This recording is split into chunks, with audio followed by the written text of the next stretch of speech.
So today we are talking with Cassandra, a response coordinator, BSW and RSW with the Action Coalition on Human Trafficking in Alberta.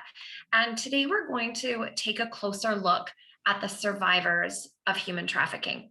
So Cassandra, tell us a little bit about who the victims, and and maybe actually even if you can just, I know we've chatted about this, but survivors versus victims, that I guess nuance in terminology, but who is being trafficked?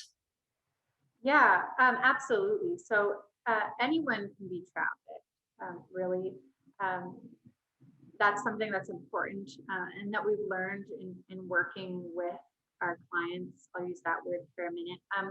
Is just that, uh, you know, one of the things, if we look too closely at who specifically can be trafficked, we end up leaving individuals out who don't fall into those categories. So it's really important to talk about how it could really happen to anyone. You could be going through a period in your life, maybe where you have less connections, less self-confidence. Maybe you're looking for different employment, or you've gotten into a new group. So that's not to say that we should constantly be hyper vigilant, but just that we should be aware of the warning signs, right? So we do know, though, that traffickers usually prey on more marginalized and vulnerable individuals who hope for a better life in some way. Maybe that means more connection, more money, better opportunities. International Labor Organization estimates that there are 40.3 million victims of human trafficking globally, and that it's a billion dollar industry. So that's important to talk about. Also, as I had said previously, the COVID-19 economic recession will result in more individuals being at risk of trafficking for labor purposes, but as well as for sexual exploitation. And we also have to be aware of the realities of traffickers using technology as well to connect with victims.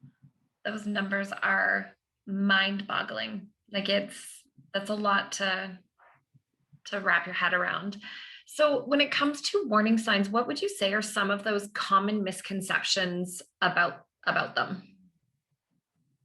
Yeah, absolutely. So some of the warning signs can be as anywhere from the individual shutting down, not connecting as much, maybe having physical signs, maybe them, talking about how someone is keeping control over them, or they're having limited movement. Warning signs, suddenly someone is moved somewhere and they've lost connection with individuals in their life. It seems like they're being stuck there. They're having to report to someone in terms of when they leave, who they connect to, someone else. They talk about someone else being in control of their money or of their person. So those are some examples of warning signs. But some misconceptions are that something we see, or I see, in supporting victims or survivors is that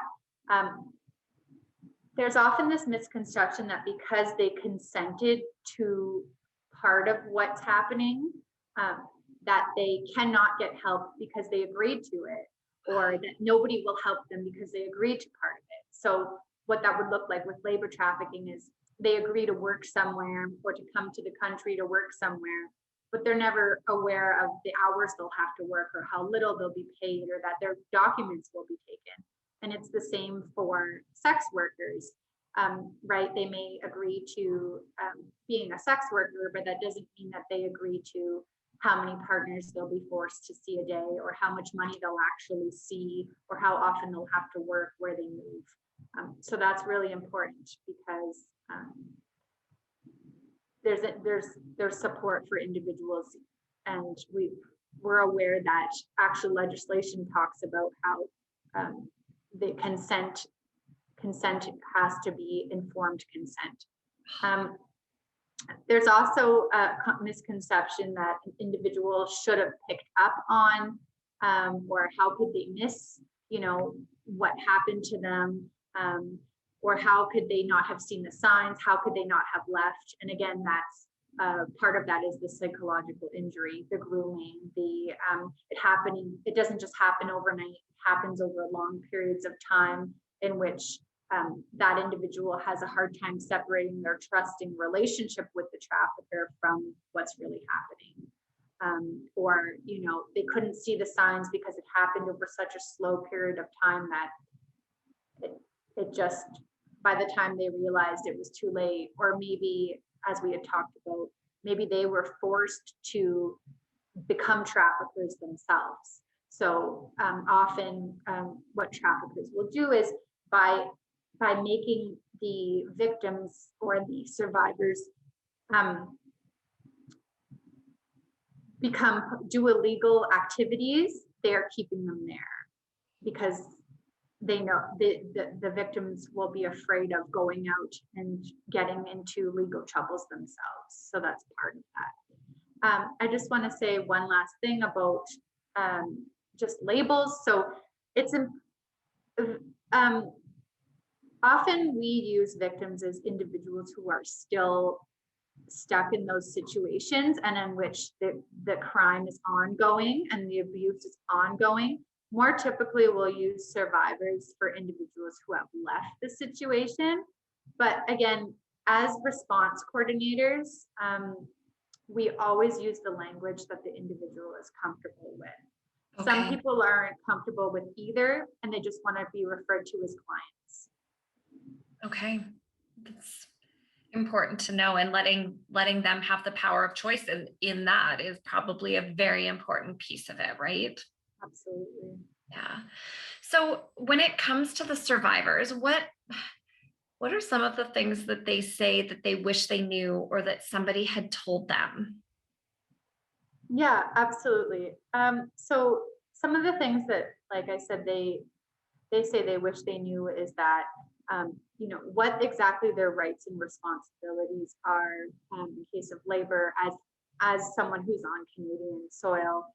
Also that legislation and supports understand the reality of consent, right? And that there's a lot of gray area within that, and that there are supports for them regardless of whether they consented to something or not. So we hear that a lot is, will anyone help me? Will anyone listen to my story?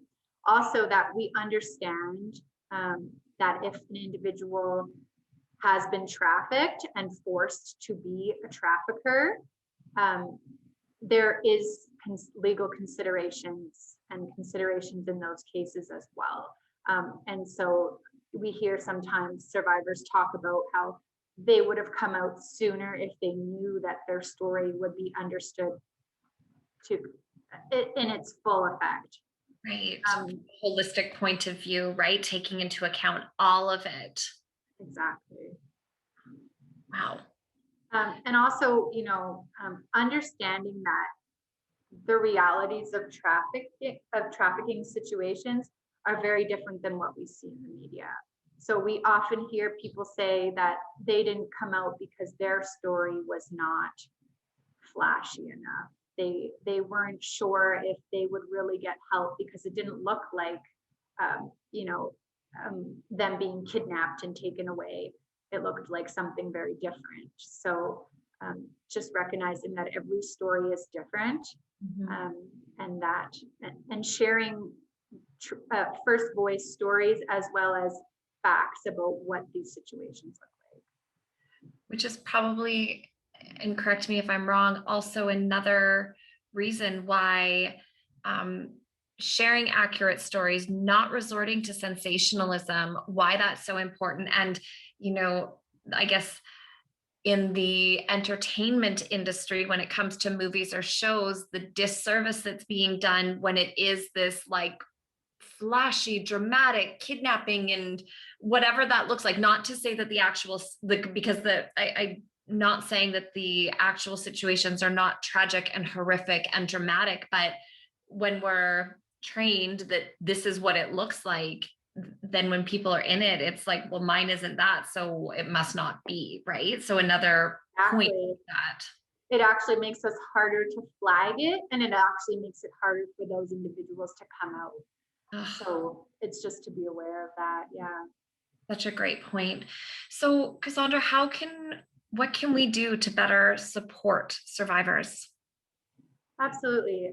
So we here at ACT Alberta use a person-centered and trauma-informed approach. I think that's really important. That goes back to what I was saying about person-centered means we approach survivors with letting them lead the support. So what that means is, how do you want to be labeled? What are you comfortable with? We don't force reporting. So although we work with law enforcement, we do not, if individuals don't want to go that route, they're not ready for that, we support them at whatever they're ready for and wherever they're at. So that's important, and to use language and labels that these individuals are comfortable with, Mhm. and to work collaboratively. So there's a role for all of us to have. There's community organizations, there's the awareness and education pieces, right, that are important. There's also community supports, and the need for us to work collaboratively with law enforcement as well. And to remember that law enforcement's role is to lay the charges on the criminals, and our role is to support the victims. And so, in providing that collaboration, we're sure to meet both those needs. Um, so, I'm just going to add to better support survivors. There's also, we can look to the 4Ps, they call it, by the Canadian National Action Plan, and that's protection. So protecting and assisting those who have been trafficked, prevention, preventing and combating human trafficking, prosecution, which is prosecuting the traffickers, and partnerships. So like we said, promoting cooperation amongst organizations as well as countries to meet the above goals. Great. Thank you. Thank you so much for sharing with us today. Again, we will link to all of the resources. And Cassandra, thank you for the work that you do and that ACT Alberta continues to do in our province. It's truly, I am so grateful for all of you and what you do. So thank you. Same to you. Thank you for the work that you do, and your commitment to spreading this awareness and this information in a responsible way. Thank you.